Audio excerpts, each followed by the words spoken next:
All right, folks, let's just 1 minute over here. So I think we'll get started as people continue to trickle in. Thank you so much for joining us today. My name is Emily Knight. I am a manager with the Lenfest Ocean Program.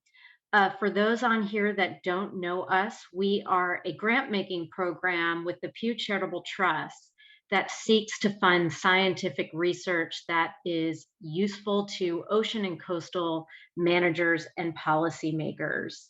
To learn more about us, visit our website at lenfestocean.org, and you can also sign up for our newsletter and follow us on Facebook and Twitter at Lenfest Ocean. So for today's agenda, we are really excited to have with us members of the Marine Mammal Bycatch Working Group to present on their main findings and their final products. We at Lenfest, we funded this group over 3 years ago, and we are absolutely thrilled with the comprehensive body of work that this group has produced in that time on how to design and implement marine mammal bycatch assessments. The purpose here is to help nations understand so that they can understand where, when, and how bycatch is occurring to develop effective mitigation measures. And I will let the working group get into all of the details of how the work came about and what they did. But in particular, I want to highlight how much this group paid attention to management, utility, and relevance in the course of developing the products. They developed the products in a way that any nation, whatever their resources, their data availability, their capacity, can sort of situate themselves in this issue and figure out how to make meaningful steps forward. And given that bycatch is currently the biggest human caused threat to marine mammals, making progress on this issue can be a real game changer. And we really believe these products will be useful for years to come. So before I get into just some of the logistics and hand it over to the working group, I want to thank the working group on behalf of the Lenfest Ocean Program for all of the work that you all did on this. And I also want to thank the leadership of the group, co-chairs Dr. André Punt and Dr. Tessa Francis of the University of Washington and Dr. Rob Williams of Oceans Initiative. We are so excited about sharing this with everybody and highlighting all that you've done. So on webinar logistics, all attendees are muted. With so many people on the line, that's obviously to prevent any feedback or echoes. For questions, the working group will be presenting and we'll have Q&A at the end. We're hopeful to allow plenty of time for questions, so we've allotted the next 90 minutes to this event. And we definitely want to hear from you. To submit a question, type it into the Q&A panel. If you want to submit a comment or a statement, you can use the chat panel, but we want to keep the questions to the Q&A so that we can manage the queue. And on that note, throughout the presentation, as different products are being highlighted and discussed, my colleague Jason Landrum will be dropping links to the products into the chat. So look for that. And this event is being recorded, and I will distribute it along with links to all the products and communications materials next week. So with that, I am first going to turn it over to André Punt. Thanks, Emily. And on behalf of the working group, I'd like to thank Lenfest for their support to enable us to be able to do this work.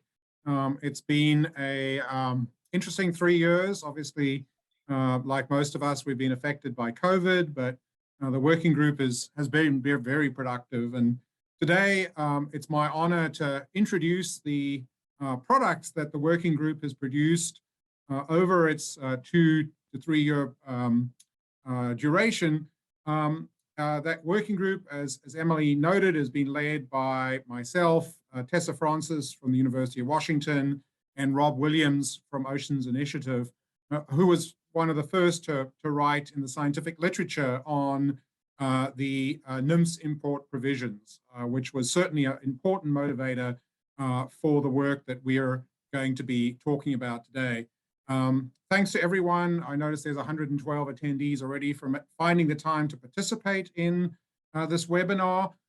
We're aiming here really to get the products that we've produced out there, and also through this webinar and other similar outreach activities to make that material available to nations that are attempting to improve management and assessment of marine mammal bycatch. So next slide. Thanks. Emily's already introduced some of the background to the working group.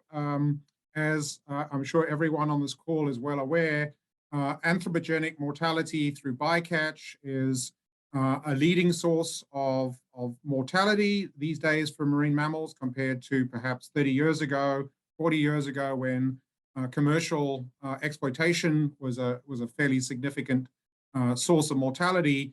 Bycatch, though, is certainly the focus now for conservation efforts in most areas, and that's because bycatch is, in many cases, restricting increases or recoveries, or even leading to declines, and in a very few cases, even to population exploitation. I can never get that word right.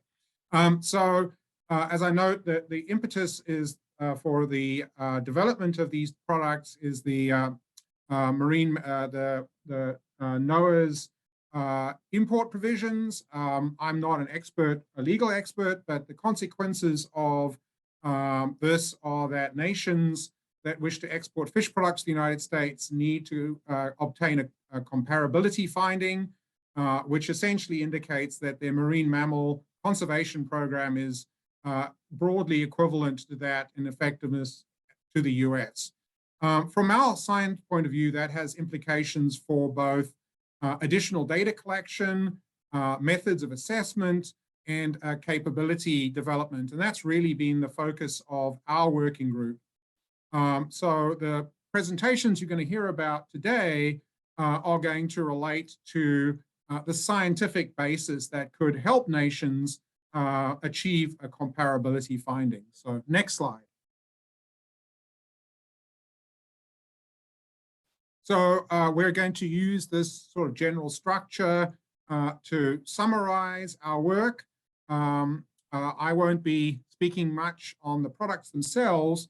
Once I complete this introduction, Tessa Francis will introduce the Ocean Modeling Forum, which is a group here at the University of Washington, which leads efforts to use modeling-based approaches to address problems of societal importance within the marine space. Following Tessa, four of our members of our working group will highlight the products that have been highlighted on the slide.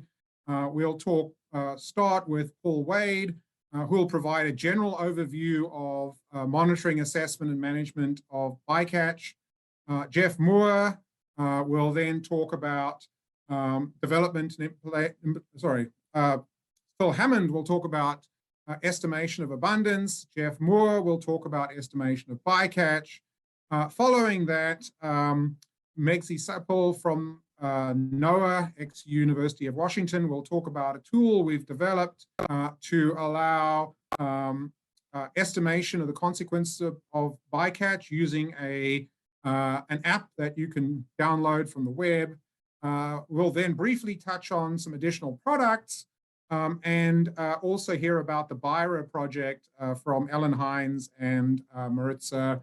Sorry, I'm going to get your last name wrong again. So never get it right. Maritza can explain her last name better than I can. As Emily noted, we've got a fair amount of time for questions. I will reiterate that if folks could please place their questions into the Q&A, which on my screen is on the right-hand side of the bottom of your screen.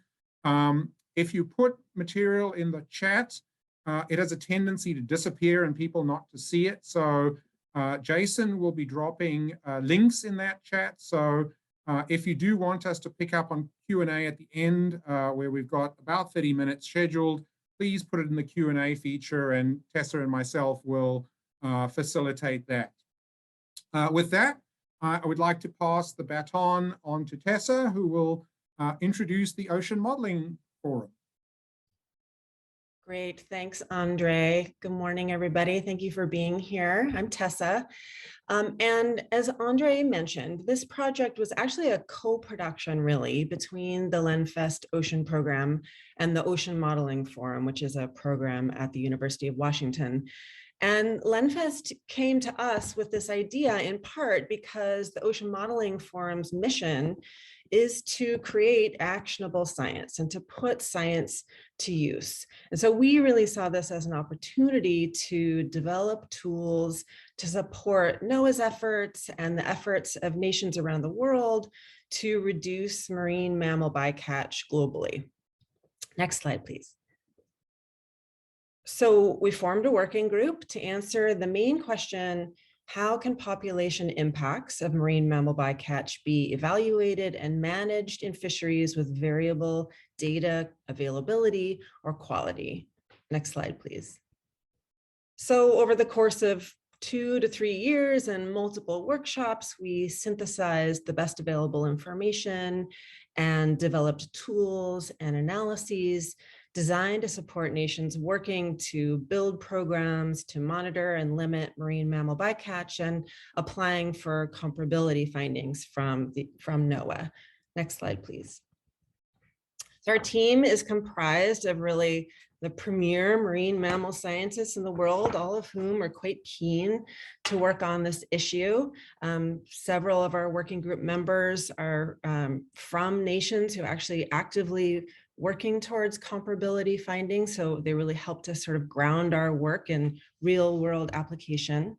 Next slide, please. And our specific goals were to, number one, develop guidance and tools to support bycatch assessment and management. And second, to use case studies, and especially from nations actively engaged in the comparability application process, to really ensure that our work was grounded in reality. And then third, our third goal was really, and this is the sort of the phase where we're at right now, is to really put these tools to use in assessing risk to marine mammals under different scenarios. So really putting the tools into the hands of people who can use them. And that is where we hope you who are joining us today on this webinar can really help us. Next slide, please. So as Andre said, today you'll hear from some of our team members, although I believe all of our team members are actually joining us today. And they will briefly describe the products we've developed, which include 3 best practice guides or syntheses, 3 decision trees, 1 Shiny app, 7 peer-reviewed publications, and 1 journal special issue. And then our aim is to leave time at the end for discussion where we can take your questions, hear your comments. So that really, next slide, please. That really ends the introductory portion. So now we'll get into the meat of the work, the real reason why you're here, to hear what we've actually done. And to kick us off, I'm going to hand it off to Paul Wade to start talking through the work we've done. Thank you, Tessa. Next slide, please. So over the course of several working group meetings, we had a lot of discussions trying to focus on what would be the most helpful for other countries that were trying to start marine mammal assessment and management. So first we thought about what tools and papers were already available. There are lots of papers out there describing PBR and similar reference points. There's lots of relatively technical books and papers on estimating abundance. And there's a lot of technical workshop reports summarizing marine mammal bycatch mitigation efforts. But when we thought about what was not available, we saw that there really wasn't any single concise and comprehensive introduction to estimating marine mammal abundance, nor was there any comprehensive overview on estimating marine mammal bycatch, sort of one-stop shopping for both of those topics. And third, we were sort of surprised to realize that there wasn't really any single concise and comprehensive overview of the entire assessment and management process for marine mammal bycatch.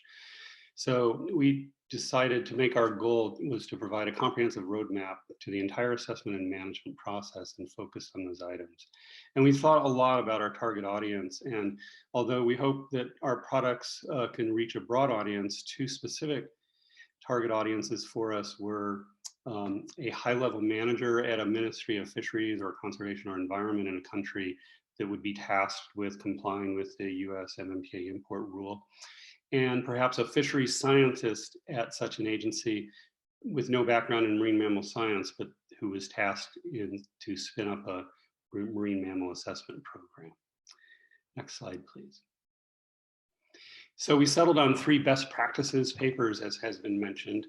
I'm speaking to the first, first authored by myself and Christy Long about the entire process. And you can see the flowchart on the right that you'll see many, many times in this talk, where we've summarized the entire process.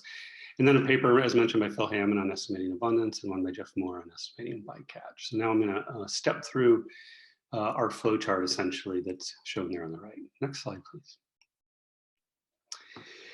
So we start with the planning phase, and what this looks like depends upon how much information exists about marine mammals and their bycatch in a particular country or area. The fisheries that operate in a region need to be described, including what gear type they use, where they operate, and whether anything's known about marine mammal bycatch. There's also a need to characterize the marine mammal community. If little is known, there are some rapid assessment methods we point to that can provide information on both the marine mammal community and what fishing boats are operating in an area.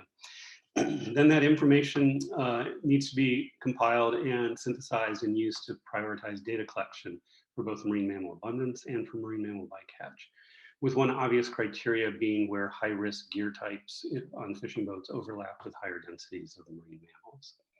Next slide, please. The second step is to collect appropriate data for estimating abundance and quantifying bycatch. The authors of the 2 papers on those topics will speak to that, so I will just skip to my next slide, please. Third, one has to then conduct an assessment of bycatch. We start, oops, sorry. Let me move through my notes here. For the import rule to be comparable to the US, an assessment either has to use the PBR reference point or it has to use an alternative method demonstrated to be equivalent to PBR. In practice, it's likely simplest to just use PBR. The working group has produced 4 additional papers further investigating the robustness of PBR, exploring alternatives to PBR, and conducting a couple of case studies based in Iceland and Chile as examples, and André will speak to these later. One advantage we point to of a PBR assessment is that it can be implemented with relatively little data, just one abundance estimate and 1 bycatch estimate. And this has allowed the assessment of hundreds of marine mammal stocks in the US. And we feel this is an important consideration when considering the scale of how many assessments will be needed in response to the US MMBIET import rule, given that there are over 1,900 fisheries in the list of foreign fisheries, all of which require a comparability finding to continue exporting fish to the US. Next slide, please. So the 4th step is to use the results of the assessment to guide marine mammal bycatch reduction. In the US, we have a process for prioritizing which fisheries to attempt mitigation on first, and we point to that in the paper. The working group also developed a bycatch impacts exploration tool led by Siple, which you'll hear about in a little bit, that can help in prioritizing which fisheries to begin mitigation on. In the US, we have 2 decades of experience using stakeholder-based take reduction teams that are tasked with coming to consensus on how to sufficiently mitigate marine mammal bycatch. So we summarize how those work in the paper. For mitigation specifically, we point to the many workshops that have been held, such as a recent one by the FAO that summarize mitigation methods used worldwide and their effectiveness. So there are a lot of resources to go to for mitigation methods. Okay, next slide, please. All right, so back to the overview here. Now we'll go on to the other 2 papers that are part of our 3 best practices papers. First, we recognize that there wasn't a single reference that could provide a comprehensive practical guide to estimating the abundance of marine mammals. The paper on estimating the abundance of marine mammal populations led by Phil Hammond was intended to fill that role, and I'll turn it over to Phil to talk about that now. Thank you. Great, thank you very much, Paul. Go to the next slide, please. I think by way of introduction, before we get into this, it's worth reminding ourselves that marine mammals, although they have common features related to adaptations to living in water, they have evolved into a wide variety of species that have colonized all marine and a number of freshwater habitats throughout the world. So estimating abundance of their populations needs to accommodate this variation of species and habitats. And we need to modify the basic ecological methods so they're fit for purpose to generate the best information possible for any population. So the aim of this paper was to provide ready access to this methodology at a number of levels. For non-specialists, we start with an entry-level description of basic concepts and principles. For example, what is a population? The whole idea of sampling and extrapolating a sample to a population or an area, and also the important consideration of bias. That is, how close is your estimate to reality, and precision, how much confidence can we have in our estimates? We talk about there. And then we follow that by an introduction to the main methods available. And the first method I can illustrate, if we can advance the slides, please, is extrapolation of counts, which is typically used for pinnipeds, as illustrated by this grey seal up here. And the pups can be seen on this aerial photo as these little white maggots. They can be counted, and then these counts can be extrapolated to the whole population using a multiplier or a population model. And the next method we can look at is mark recapture. And this is often applied to photo identification data of cetaceans, as illustrated by this bottlenose dolphin. You can see perhaps see the Nixon notches on the trailing edge of its dorsal fin, but also to species like blue whales with their flanks, as shown in the top right-hand corner of the picture. And the third method that's mainly used is to use aerial or ship or boat transect surveys. And these again are typically used for cetaceans, and especially in wide offshore areas where really no other methods are available. Throughout these descriptions, we cite a lot of literature in which these methods have been applied to in practice that the reader can refer to for further details. Then we include a section that describes the practicalities that need to be considered when implementing these methods, including logistics and costs.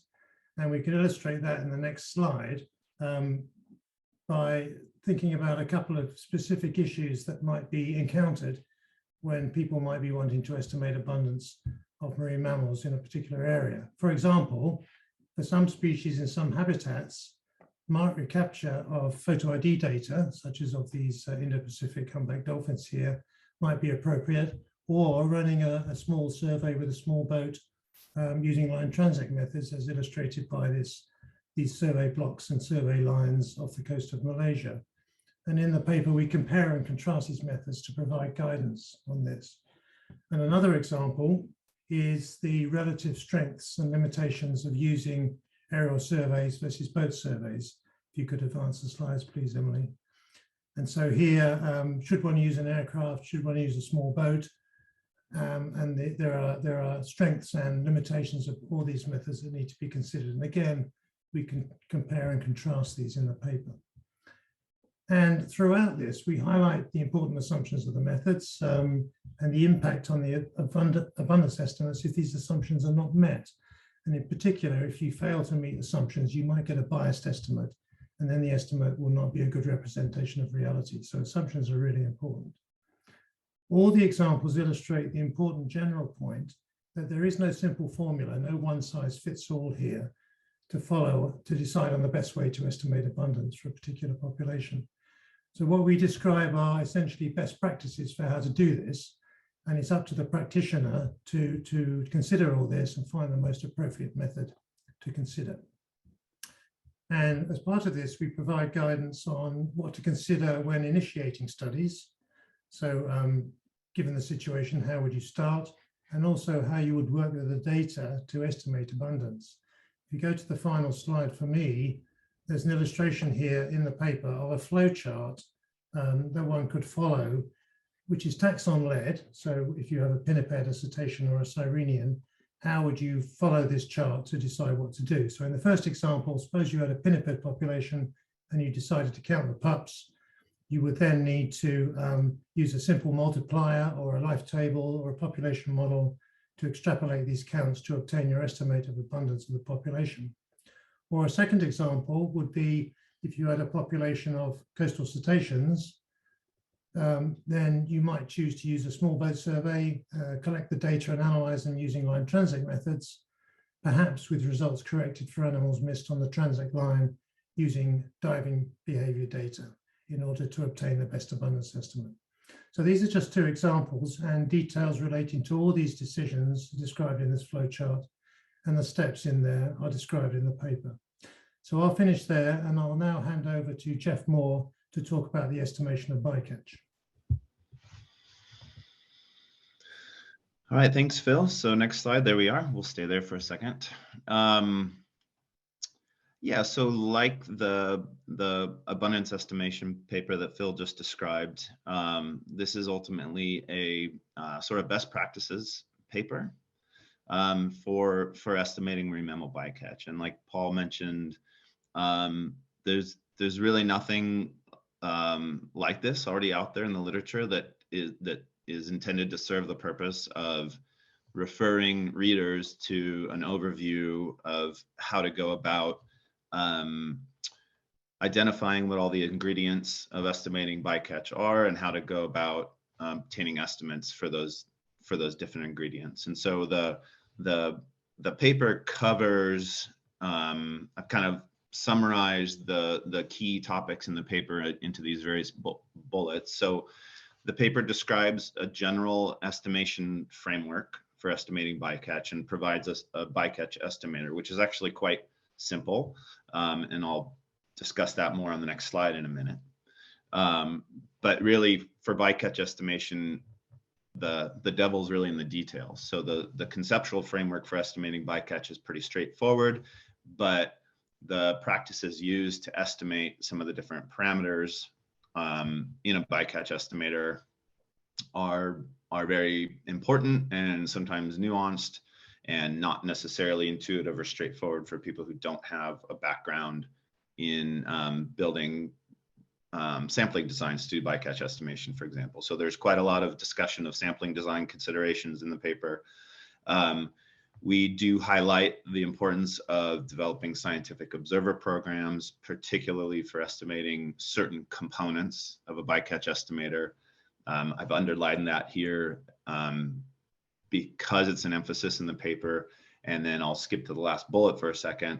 And then I've also underlined a discussion of alternatives to scientific programs that we include in the paper because we recognize that scientific observer programs are perhaps difficult or take some time to get going and take resources that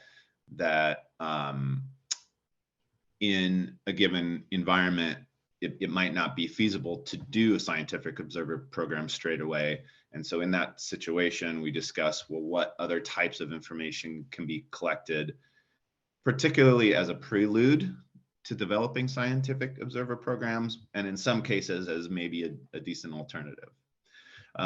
There's a lot of discussion in the paper about sources of bias in estimating some of the different ingredients or parameters to like a bycatch estimating equation.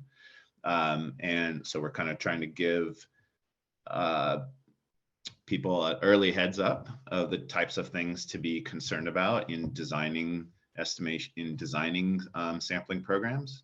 And we talk quite a bit about different statistical methods for estimating key bycatch parameters. And there's not a lot of methodological development in this paper, but it's a lot of examples and citations to different methods that have been applied so that a reader can kind of go to this paper, hopefully, and be pointed to a number of important examples or other papers of how to go about doing estimation, particularly contrasting design-based approaches where the strength of the estimate is where the estimate relies on the strength of the sampling design itself, and then also some discussion of model-based estimation where different types of information can be used to come up with useful estimates, particularly if the sampling design itself was not as robust as it might have been. Move on to the next slide, please. So there's an analogous sort of flow chart in this paper that's intended to kind of walk a reader through the different elements that go into a bycatch mortality estimate. And you can go ahead and click the boxes, animate, there we go. So here's an example of walking through that pathway. And actually, before I walk through that pathway, I'll just kind of highlight down this leftmost field. You see the numbered items: 1, bycatch per unit effort; 2, a bycatch mortality rate; and 3, total fishing effort. So these are the 3 key ingredients that go into a bycatch estimate. And it's really just the product of those that is a fairly standard bycatch estimator. Again, the math is simple there, but it's really like the details of how you go about getting each of those parameters that becomes really important, and then we hope to provide a lot of useful guidance on in this paper. So, for example, walking through this set of red boxes for the purposes of estimating a bycatch rate, bycatch per unit effort, flow chart that would ask a question like, you know, do bycatch data exist from an observer program? And in this particular example, we have a situation where no, there aren't bycatch data from an observer program, but there are bycatch data from some logbooks or interview programs or stranding information or other types of anecdotal information. And so a study designer or an analyst would have to think about whether bycatch per unit effort could be estimated quantitatively from the data that are had. If the answer is no, you would actually refer to that big diamond, and it would point you back and say, okay, you should collect certain types of information. In this example, it says yes, we can estimate BPUE, but there's a little italicized text above that red box that says that those BPU estimates are likely going to be biased given the type of data you have, but that feeds into, nevertheless, a bycatch or mortality estimate. Go ahead and next slide. Okay, I'll just spend a little bit of time here talking about alternatives to scientific observer programs. Really, such observer programs are like kind of the gold standard for getting the most valid types of estimates for bycatch rates. However, a lot of quantitative or semi-quantitative information can be gleaned from other types of data sources, such as Fisher logbooks, interview-based programs. You can just animate a photo there. Electronic vessel monitoring, next photo. You know, these are all other types of information that other sources of potentially very useful information to informing the kind of relative magnitudes of bycatch that might exist in a fishery. And you can also get maybe more qualitative inferences from still other types of information, such as strandings, if there's evidence of fishery interaction with strandings. Even expert judgment based on model systems. And what I mean by that is, you know, maybe you're in a system where you don't really know much about the fishery and you don't know much about the marine mammal populations in terms of their abundance. But if you know, for example, that you have gill nets and harbor porpoises in your waters, well, we know from lots and lots of case examples around the world that there's quite likely an issue there that needs to be taken a deeper look at. So there's some discussion on these sorts of topics of how you would make other types of inferences in the absence of the best quality information that you'd like to have. And then with discussion of the strengths and weaknesses of all of those types of sources of inference. Go ahead to the next slide.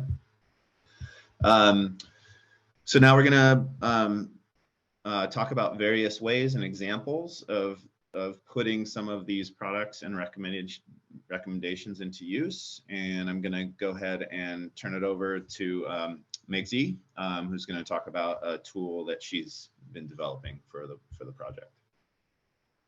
Thank you, Jeff. So far we've covered, well, let me start with an introduction. I'm Maritza Siple. I was a postdoc on this project. And the work that I'm going to share with you is a tool that I developed. So far in these previous slides, we've talked about some working group products that help people get estimates of abundance, estimates of bycatch. And sometimes you have information, maybe a little bit of information about abundance and bycatch, but you don't have a formal assessment, and therefore it's hard to estimate reference points. This includes PBR, the PBR reference point, which is part of the application for a comparability finding. And this is the case for a lot of marine mammal stocks. So when this happens, population models and simulations can help explore long-term outcomes and approximate reference points. In fact, our reference point in the US for risk-averse marine mammal management is potential biological removal, or PBR. That was originally developed using simulation too. So simulation is a powerful tool, and we can use it to help get closer to some of the reference points that are needed for bycatch management. For some cases where there's some information, we developed this interactive tool to help users explore long-term outcomes. Next slide, please. For this project, we developed this web-based application. This is called the Marine Mammal Bycatch Impact Exploration Tool, or MMBIET. It is a Shiny app that is available online. Next slide. So what this tool does is that it takes user inputs about life history and population size relative to reference points and a range of bycatch levels to explore. And it shows the user these long-term population projections. And I will show a quick example on the next slide of what this looks like. So here's an example of how you might use the app to get a sort of approximation for PBR. I'm going to show this kind of comparison between two different types of stocks. On the left, we have the eastern stock of stellar sea lions. It's a large, relatively data-rich population. The PBR value from the most recent assessment is about 2,500 individuals, and the population size is around 43,000. And on the right, we have this northern Gulf of Mexico oceanic common bottlenose dolphin stock, which has a PBR of only 58. If you apply the same bycatch numbers to both of these stocks and project them forward, which this app allows you to do, you can see that the same number of individuals is sustainable for the stellar sea lions and unsustainable for dolphins. If you look at those long-term projections for the dolphins, they're going to zero in some cases. Obviously, this is a result of their different total abundances, but it's also a function of life history. And the app accounts for life history differences between marine mammal stocks in the projections, so you can see those long-term impacts play out. I can do a live demonstration of this, and I will save that till the end in case we have time. Next slide, please.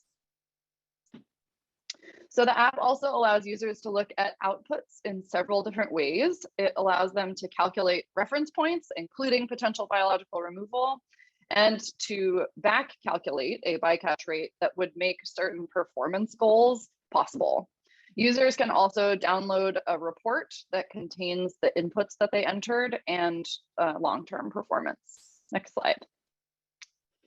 The app also has live translation into French and Spanish to expand the accessibility of the tool for a broader audience.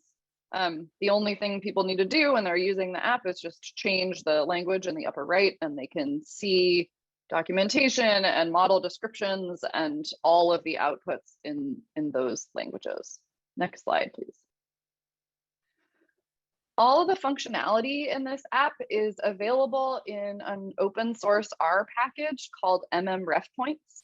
The R package provides access to the projection models alone so that people can use them for other purposes. It provides a way for users to run the app locally, so they don't need to have an active internet connection in order to access the tool. It can be run straight from R. So if they didn't have an internet connection in the place where they want to use it, they just download the package and you can run it locally without any internet access.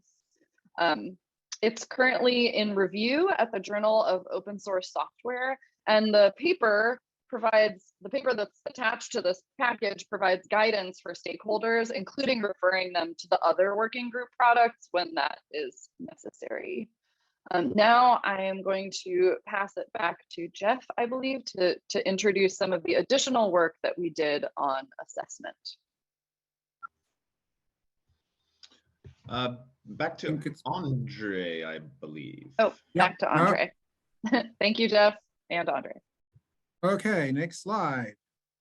So we've covered quite a number of the products that in detail that the working group produced, in particular the three guide documents, the overall assessment process, the how to conduct abundance estimation, and how to estimate bycatch. And you've just heard from Megzi about the app that we've developed. There are a number of other products that we've produced that are somewhat more technical, so I'm just going to go through those very quickly. Next slide. So Paul and Megzi have highlighted the potential biological removal approach to calculating reference points to evaluate bycatch removal levels.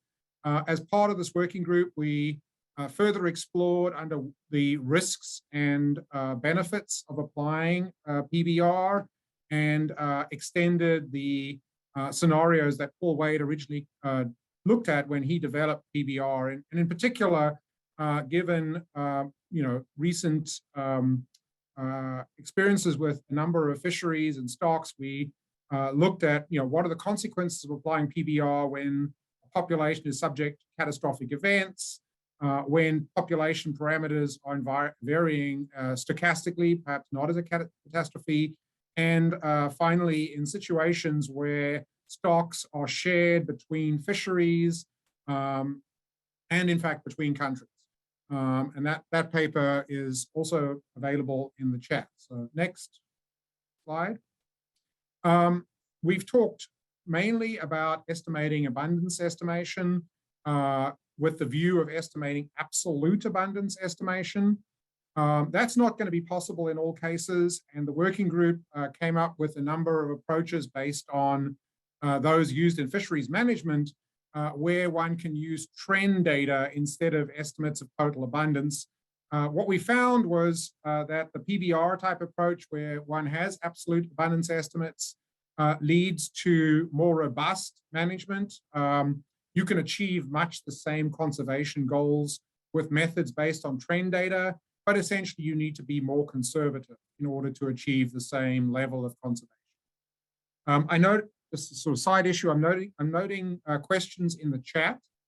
If you do have a question in the chat, it'll be easier to post it to the Q&A so that Tessa and I are able to see it when we get to the Q&A session. So if you popped something in the chat and you want a response on it, could you please put it in the Q&A?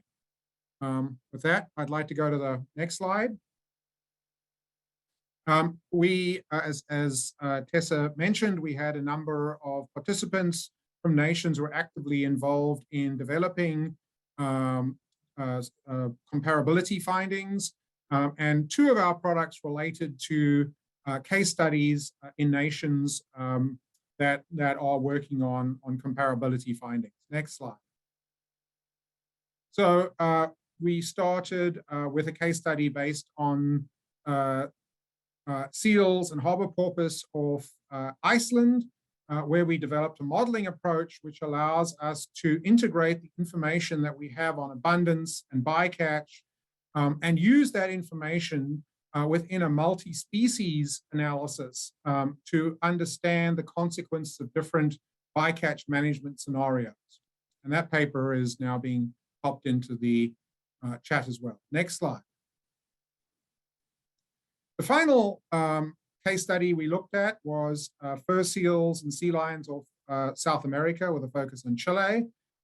Here, the problem that we were addressing was how to make use of what amount to fairly noisy bycatch data, which is plotted in very small font on the bottom right there. How do we bring bycatch estimates and the uncertainty into population assessments? So most population assessments assume that the removals are fairly well known. That obviously is not the case for bycatch. And this paper developed a method that allows the uncertainty to be propagated throughout the analysis and also produce some projections for these two populations. So those are the four technical paper that we produced. Before we move to Q&A, I'd like to introduce Ellen Hines, who's going to talk us through very briefly another project which is assisting in the evaluation of risk due to bycatch. So over to Ellen. Morning, everybody. Thank you so much for the shout out. We do have a webinar on March 24th to talk about our project. And very quickly, what we're doing is, instead of looking at how to estimate these very covariances that André and his team are talking about, what we want to see is what we can do with the data that are at hand at the moment. What can we do with the data about fisheries? What can we do with the data about marine mammals? And it's our claim that we're getting rid of the excuse of not having enough data. So basically what we've got is a team of mostly Chilean and international scientists and students that are looking at 18 different fisheries along the entire length of Chile. And I believe we're working, Maritza, correct me, with 12 different marine mammals at the moment. And what we'll show you on the 24th is that we've completed our preliminary work for sea lions in the hake and the Chilean sea bass fisheries, which are our first two. It always takes a while to get all the data together and get everything together. And then right now we're looking at 6 other fisheries, including 2 artisanal fisheries, a beach net, a beach gill net fishery in central Chile, where fishermen stand on the beach. And unfortunately, there is quite a bit of bycatch of Chilean dolphins. And we're looking at some crab fisheries. Maritza, would you like to add anything to that? No, but good afternoon, everyone here in Chile.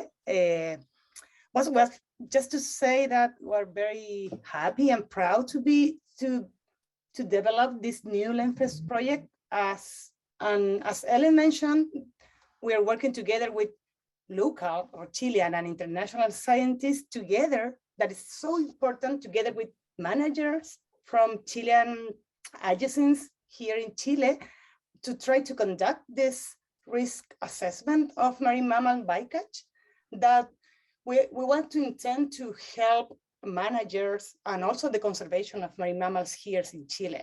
And as you said, Ellen, we are analyzing different fisheries here and also different marine mammal species. So we hope that this study will be used as a baseline, maybe for other countries as well. And that's it, Ellen, thank you. Thanks. And Megzi who is part of our team. And we hope to, once we've set up the GIS-based toolbox and process that will estimate the risk, that we can incorporate more of the work of the present presenters to help us look at what we have and how we can improve our data. And we're very happy to be working closely with the Instituto de Fomento Pesquero and the Subpesca fisheries agencies in Chile that are being incredible about supplying us freely with their fisheries data and all of the observer data that they get from the various fisheries fleets. So thank you for the shout out, André. We hope to see you on the 24th. Fantastic. Hope to be there. Although I think I'm in another workshop, it turns out. Thanks for giving the update. What I am now going to do is pass back to Tessa, who's going to talk a little bit more about other outreach activities. Right, great. So thanks so much, André. So that really wraps up the presentations from the working group. And in a moment, we'll turn to your questions. Just as a reminder, please drop your questions in the Q&A. And, you know, we're interested in questions that you may have about material presented today. We're also interested in suggestions or comments you may have. And so you can drop comments into the chat. In particular, you know, if you have suggestions or comments about how we might communicate or distribute our materials to those who might find it useful. Obviously, publishing papers only and webinars gets you only so far. So we're quite keen to hear suggestions about how we might amplify our work. But first, I want to just, before we get to the questions, I want to just reiterate that all the work we've presented here today is published, and nearly all of it is open access. There have been some questions already in the chat about finding those papers.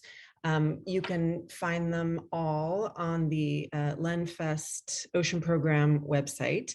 Jason Landrum has been dropping links in the chat as we go along. You can find them all on the Ocean Modeling Forum's website. But I believe there's been a request to also follow up with all of you afterwards with the links to all the papers. So we will be sure that you have access to the papers that you're interested in. If you have any difficulty, please do get in touch with us and we'll be sure that you can get them. I also want to highlight that beyond the work produced by our group, several of us also co-edited a special issue on bycatch assessment in the Journal of Frontiers and Marine Science. That's also open access. And so I think Jason's going to drop a link to that special issue in the chat. So please do check that out for more specific case studies and applications of assessment methods. And then last, I want to just let you know that while in today's webinar, we really only have had time for brief overviews of our work, we are hosting a more hands-on workshop, although it will be in hybrid format, so you can attend both in person and virtually at the upcoming Society for Marine Mammalogy Conference in Florida in August of this year. And at that workshop, we will be featuring demonstrations of the Shiny app that Dr. Siple has presented today, as well as tutorials related to estimating marine mammal abundance and bycatch. And a link to that workshop will be in the chat, so please check that out if you're interested. Registration is definitely still open. So that really wraps up our presentations. Next slide. And now, so here's just some contact information for following up with us afterwards. But now we'd like to use the rest of our time for questions and comments. So I'll turn it over to André, who's been able to sort of watch the questions as they're coming in. As usual, speaking to a muted system.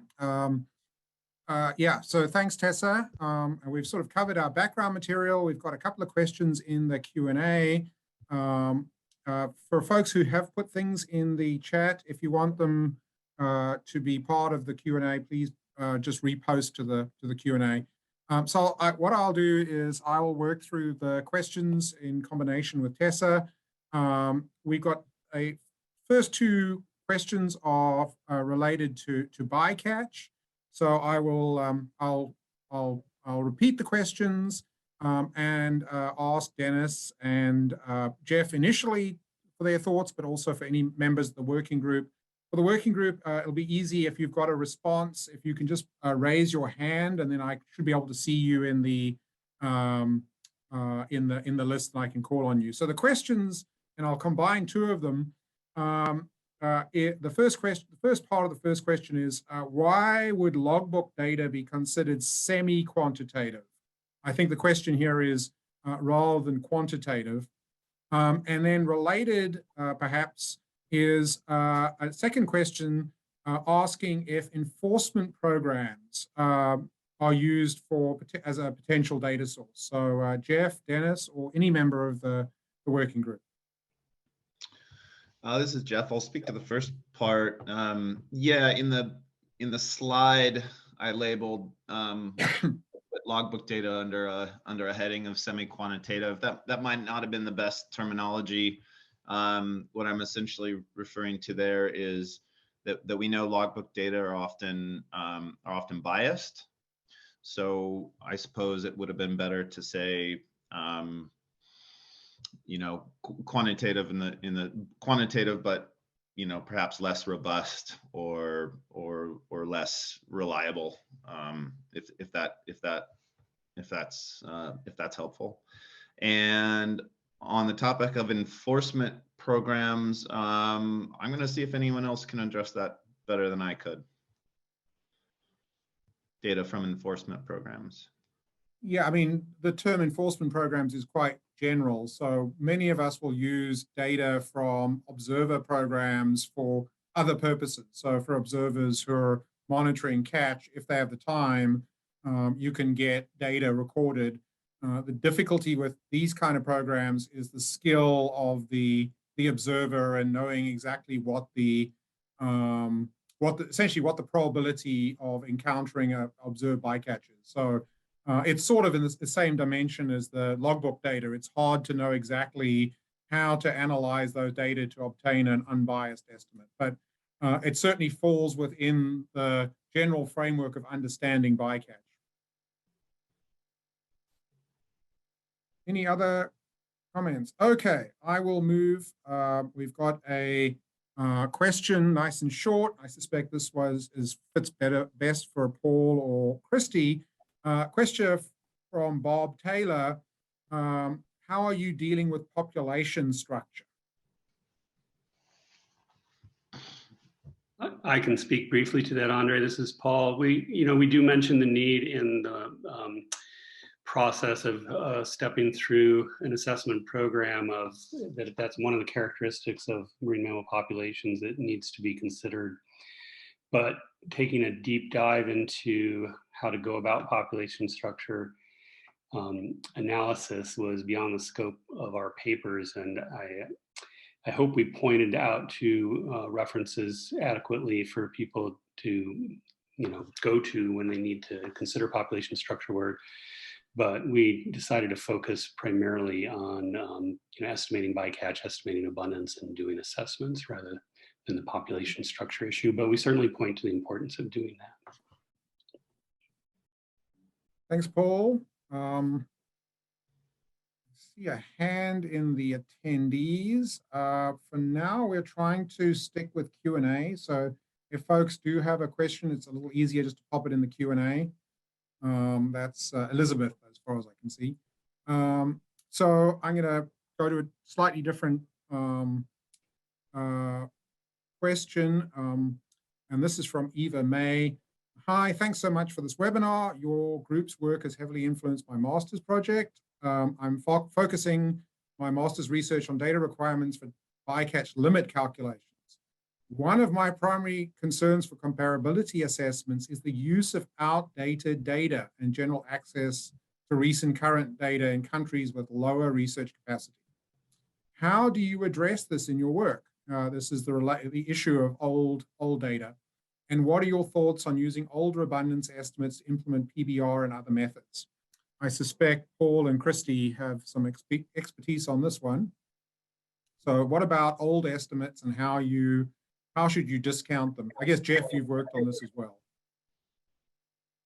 Well, I can jump in first, Andre. We certainly struggle with this even in the US of not always having current abundance estimates. And we've come up with guidelines for what to do with situations with older data, but it is always a struggle.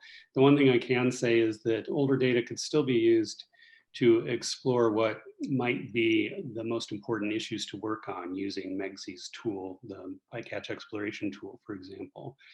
And I will say that we recognize the capacity building issue is probably the most important issue out there for other countries in meeting this. And if you look at the discussion of our overview paper, we tried to spend a lot of time discussing that very issue of how can the capacity be built for so many different countries to be able to estimate abundance and estimate bycatch. And we realize it's a huge problem and will require a lot of resources.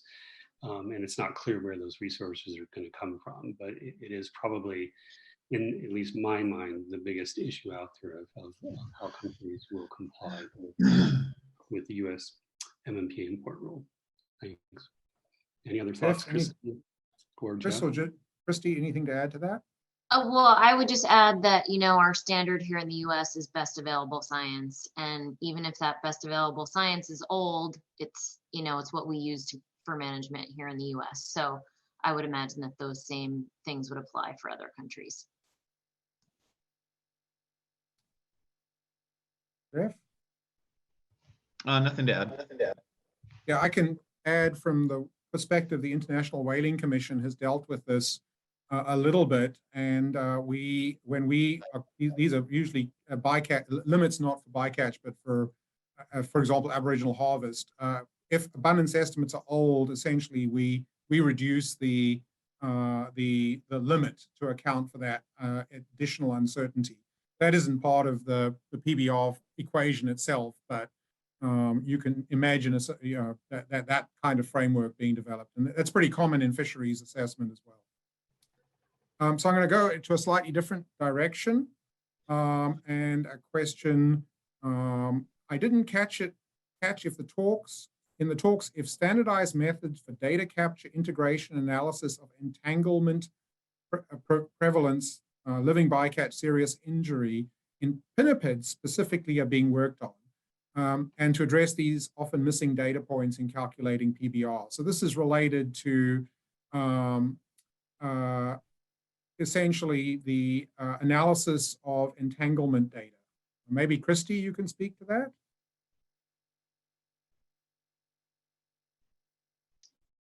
I'm sorry, are we on unobserved mortality estimates? That's my understanding, yeah.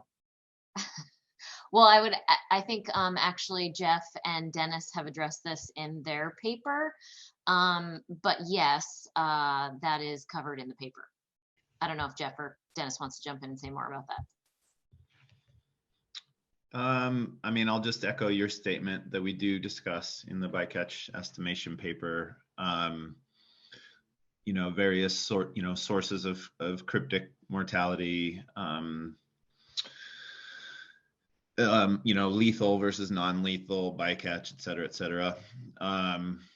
It is a challenging question. We have some discussion on the topic in the paper. I'm not sure. I'm not fully understanding the question as it relates to pinnipeds specifically, for example, but there are processes that we point to for trying to make sense of estimating how much bycatch is actually lethal. And in the U.S. we refer to serious injury in addition to mortality, and count those against our human caused mortality estimates. So yes, there's discussion of that, but I'm not sure if I'm 100% understanding the question. Oh, Dennis, anything to add? Or Christy and then Megsy.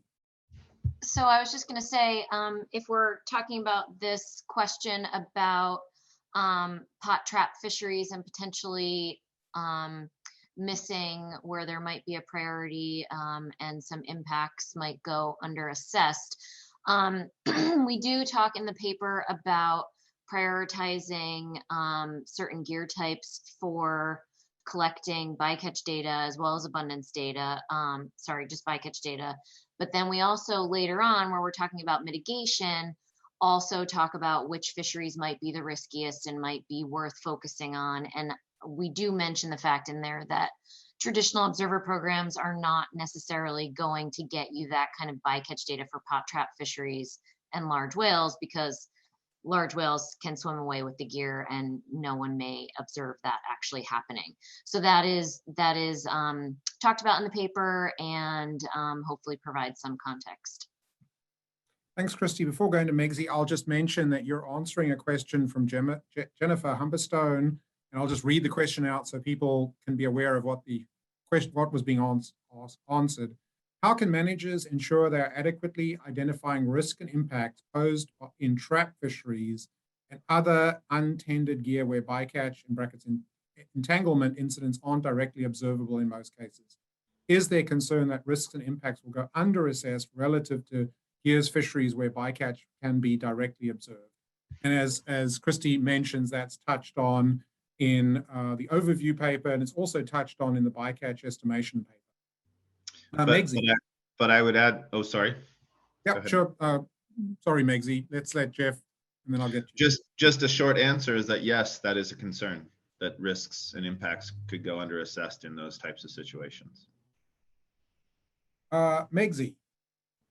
Yeah, I wanted to add from the sort of risk assessment side, one of the things we thought about for the Shiny app and the R package with all the models in it was that we wanted to make it flexible so that people could adapt it for different situations. And one of those is, currently in the most simple case in the app, you choose a life history type and then life history parameters are picked from that.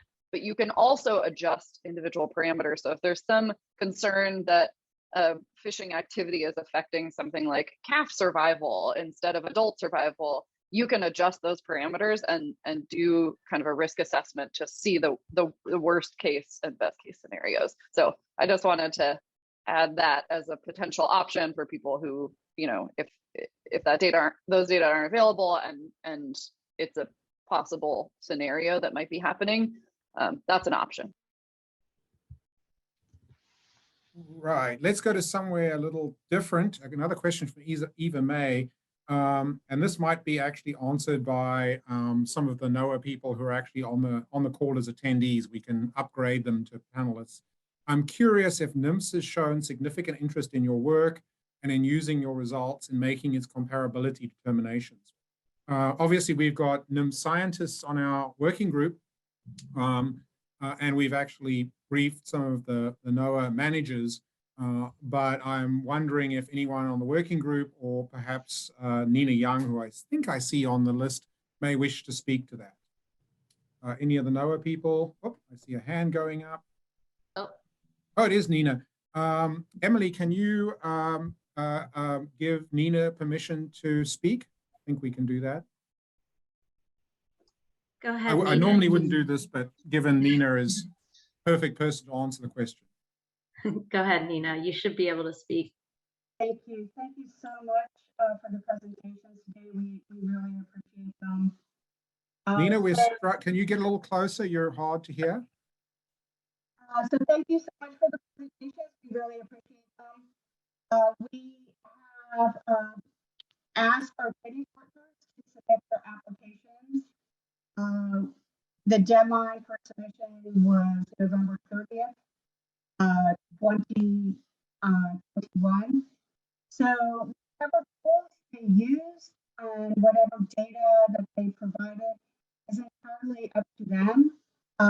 We are not necessarily enforcing any of the applications that you see these days. We recognize that these scientific publications and apps that are available to nations to use, but certainly we have to evaluate the quality of the application and whether or not their bycatch mitigation and their regulatory program to reduce bycatch is comparable in effectiveness to the United States. Okay. So that's, if there's any follow-up questions, I'm happy to answer it. Nina, it was really hard. You kept cutting in and out. I wonder if people on the chat are very interested in your response. I wonder if you could just write down a few words and post them into the chat so folks can see what you were saying, because I think we all heard bits of it, but not everything. And I think people would appreciate seeing that. So if you could just write a few words and pop them into the chat, or the chat would be the easiest, and then people can see them. But thanks for that response. I think I can summarize really quickly, Andre, if that's okay. Yeah, sure. So I think Nina was saying that the country submissions for their application for comparability findings was due last November. And we can certainly look at whatever they provided, but we wouldn't require them to use any of these products. But they are available for folks to use maybe for the next time around. or if they have another iteration of their application.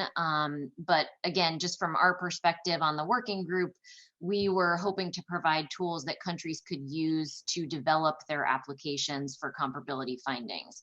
So NIMS is looking at this in terms of the comparability of the regulatory program comparable in effectiveness to the US. So not necessarily looking at exactly what data they're submitting comparable to US, if that makes sense. Thanks, Christy. That's great.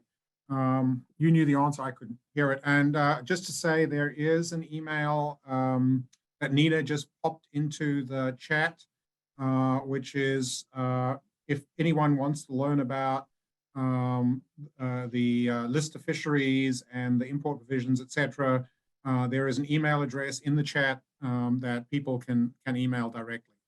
So I'm going to go back to some of the questions. Here's one from John Wang, which actually has a follow-up. And John points out that we've got some fairly technical methods here.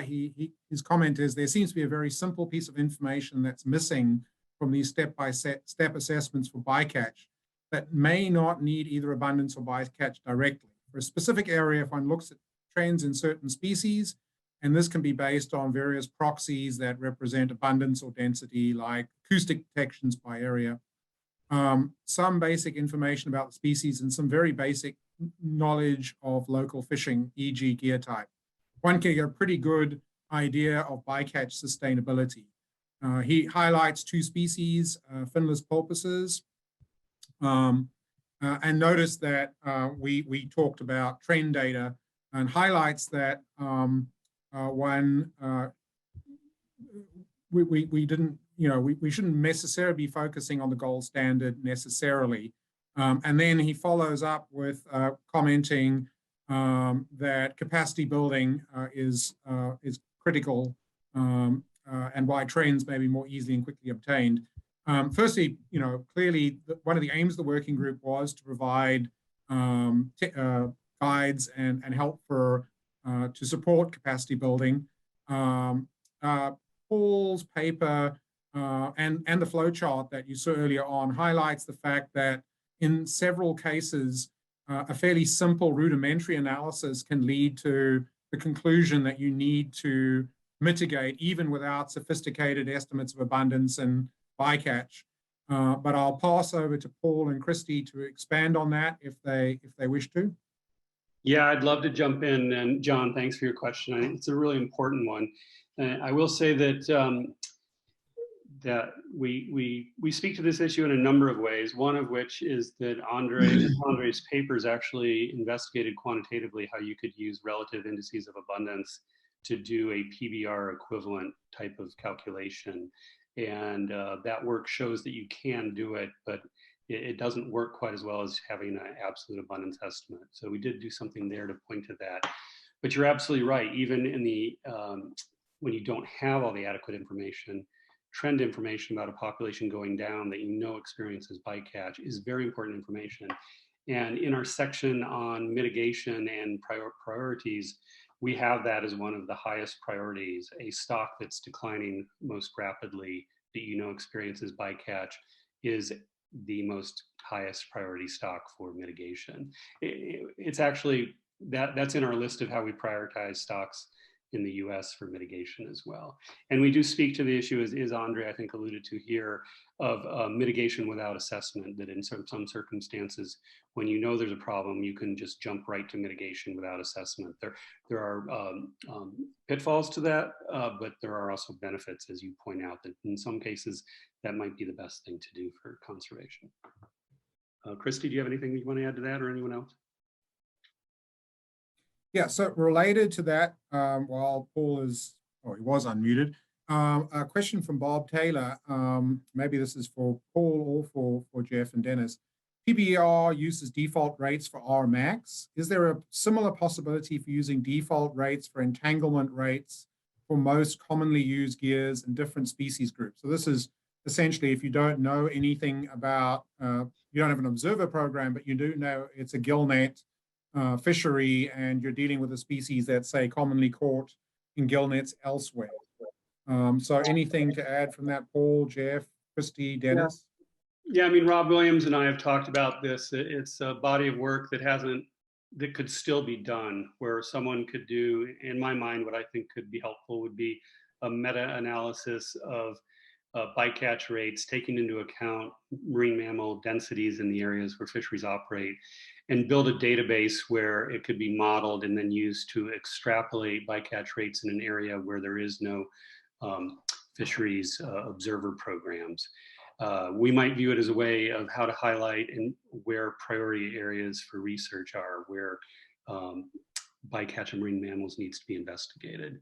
But you're absolutely right. Existing data could be used to try and bracket what the magnitude of marine mammal bycatch could be in certain areas. And I think that's an area that would be an important place for people to do further work on. Thanks. Okay, I see a follow-up question to mitigation without assessment. There's a question from Victoria Knorr. Could you talk about the pitfalls of mitigation without assessment? So what are the risks of mitigating without assessment? If there Well, are. I can jump in here if nobody else wants to. I was just going to say that one of the obvious ones that we would worry about is that you would be over-regulating a fishery without really knowing how much they needed to reduce bycatch. And then, of course, you wouldn't necessarily know the effectiveness of the mitigation measures without doing some sort of assessment and determining whether bycatch has declined. So those are two big things. But of course, you know, there's lots of other proxies, like, you know, if you had a bunch of strandings, for instance, and those strandings stopped after you implemented mitigation, then that could be a good indicator. But yeah, I would just think that the two biggest ones in my mind would be like overburdening the fishery and potentially not understanding whether the mitigation measures were effective. And I don't know if Paul or Jeff wants to jump in.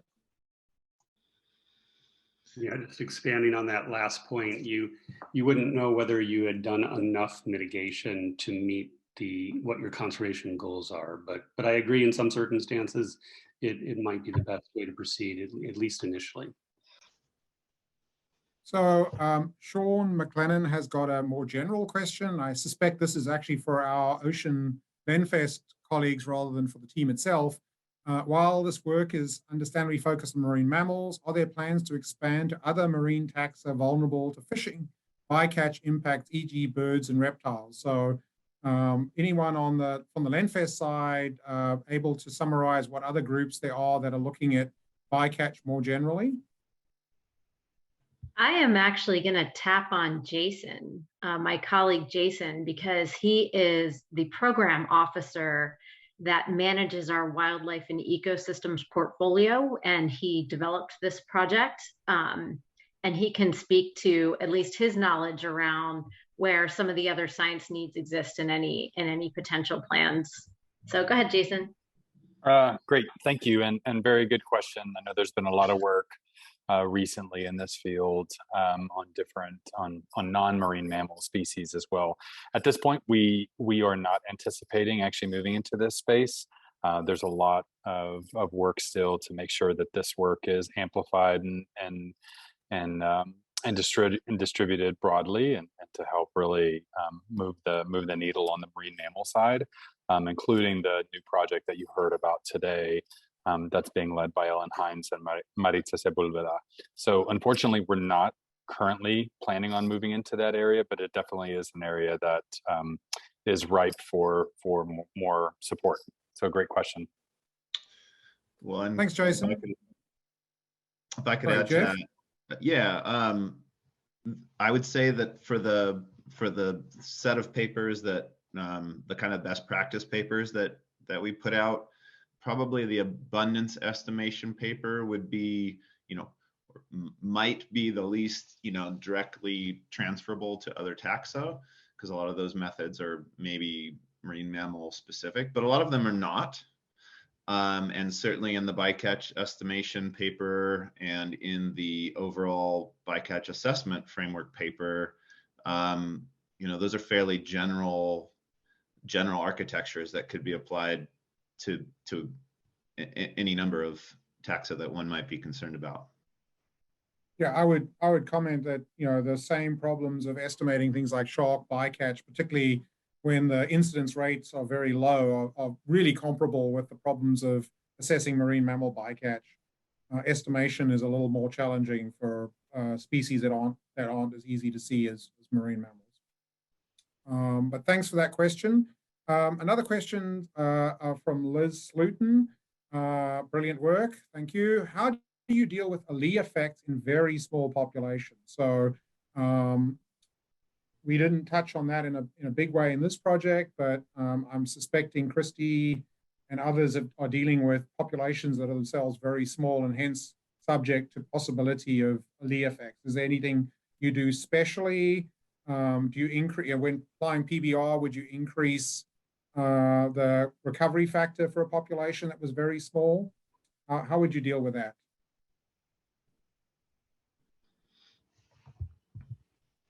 Paul.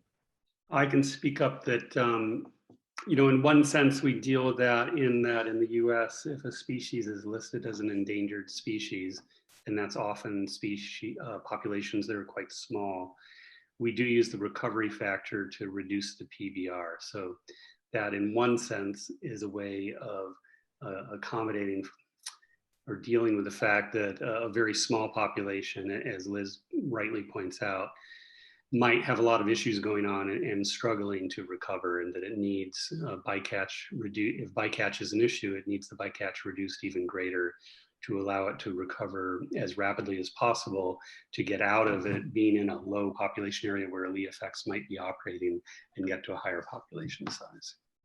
Yeah, thanks for the question. Thanks, Paul. We got two questions related to using Fisher data to estimate bycatch, and I'll combine those and ask them as one. The first question is curious, has anyone polled the fish harvesters as to why some, in quotes, are hesitant to populate logbooks accurately and how to address this underlying issue? The commenter states harvesters would be a true source of bycatch data. And then related to that, what would you say is the most realistic way to use interviews with fishermen in order to make estimation of cetacean bycatch in a specific area? So basically, what drives fishers to underreport, which is usually what is encountered, and then what do we know about interviews? And I think, Jeff, you've written a few papers on that particular topic, so maybe over to you. Yeah, I mean, on the logbook question, I mean, we do know from not a lot, but several papers, including some recent ones, that bycatch do tend to be underreported, and there are certainly a number of hypotheses for why that is. Whether or not fishermen have actually been polled themselves and asked why they underreport, I don't know the answer to that. Does anyone know that before I move on to the next part of the question? Well, Jeff, I would just say it's the obvious thing is that if they report, you know, marine mammal bycatch, then they're worried about being regulated in some way that's going to cost them money or time. So I think it's just the obvious answer. I'm not sure there's many published papers about that, but right. Yeah. So the other question, interview data. Okay, so can you rephrase the question exactly, André, again? What? That's not fair. The question, Sorry. hopefully I can find it again. What is the most realistic way to use interviews with fishermen in order to estimate cetacean bycatch for a specific area? Yeah. Okay, so I'm not going to pretend to be the authority on this. I have been involved in a couple of interview-based projects, and we've certainly learned some lessons on our own. Those are written about in a number of papers, and they include things like, you know, having interviewers very well trained to be very clear about the types of questions that are being asked, taking into account certain important time frames for asking questions. There's a lot of there's a lot of nuance that goes in that I've seen in papers and that we've experienced ourselves in the importance of devising questionnaires very carefully and providing a lot of training and iterative process where you go out, pilot some interviews, you know, develop a survey, go pilot it, come back, conference amongst the team, try to get an understanding for whether the questions that are being asked are consistent with the questions that seem to be getting answered. So there's a lot of detail there, much of which is outside of our sort of natural resource scientist expertise.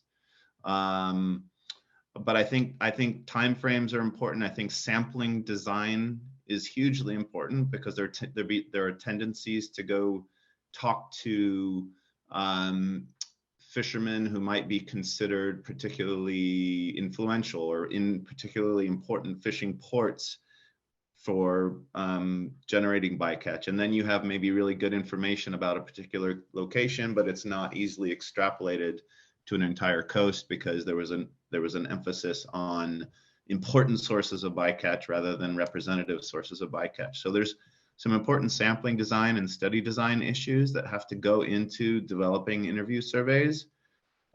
We could talk about this for a long time, but we don't really have a long time to do it. So I would just refer to some of the papers that are in our paper and have a look at the literature. And you're welcome to, you know, email me or you're welcome to email me as well with other questions. So thanks, Jeff. I see we've got Gudjon's hand up. Gudjon, you want to introduce yourself because you're a new voice and presumably comment on the last issue. Thanks. Yeah, my name is Gudjon Sigurdsson, based here in Iceland.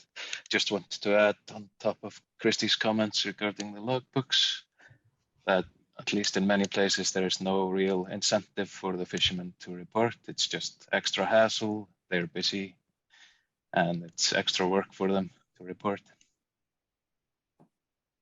Thanks, Gudjon. I think we're into the last minute or so, and I would like to bring up a question by Brian Smith. And this is sort of taking it to the next step. So Brian says, thanks for sharing some great work, looking forward. Do you have any thoughts on how the tools you develop can be used part of a long-term monitoring framework to evaluate the effectiveness of bycatch reduction efforts? So most of what we've done so far has been how do you assess status and how do you estimate bycatch reference points? What Brian is after is how does this feed into the long-term monitoring side of things? I'm sure Christy or Paul can comment on how, given the US experience, these sort of tools feed into not just what do we do now, but how do we continue the process and I guess the broader monitoring process. So in the last few minutes, Christy or Paul? Go ahead. Well, I mean, this is something I haven't given a lot of thought to, in particular, as we've been focused on, you know, this first iteration of the comparability findings under the import rule and trying to provide these products to countries who might be applying for those comparability findings. And, you know, those findings are effective for 5 years. So, or 4 years, sorry, I'm forgetting the details now, but, you know, this will be an ongoing process for countries that want to export seafood into the US. So I think that in terms of maintaining some bycatch assessment and ultimately bycatch reduction, that will potentially go a long way to doing that. But, you know, of course, for countries that are not interested in exporting fish or fish products to the US or from certain fisheries, if they're not interested in that, then, you know, not sure how much this will really impact the broader framework. Thanks. Thanks. I think that, you know, once we overcome this first hurdle, how this whole process iterates forward is going to be yet another set of tasks that someone's going to have to address. There are a couple of questions we didn't quite get to, and I'd encourage those folks to contact the team, and we can try to answer those later offline. But I do respect everyone's time. So from the point of view of the working group, I'd like to thank the working group and the participants for your involvement and particularly for your questions. And I'm going to hand it back to Emily for any closing statements. Thank you all so much for joining us today. We will give you the rest of your day back. And like I said, this has been recorded. I will be distributing it along with all of the products. And do feel free to reach out to us. We'll be able to download the questions that we didn't get to as well. So do feel free to reach out and please do share the products with your networks. We're going to be continuing to promote them throughout this year. And thank you very much. Thanks, everybody.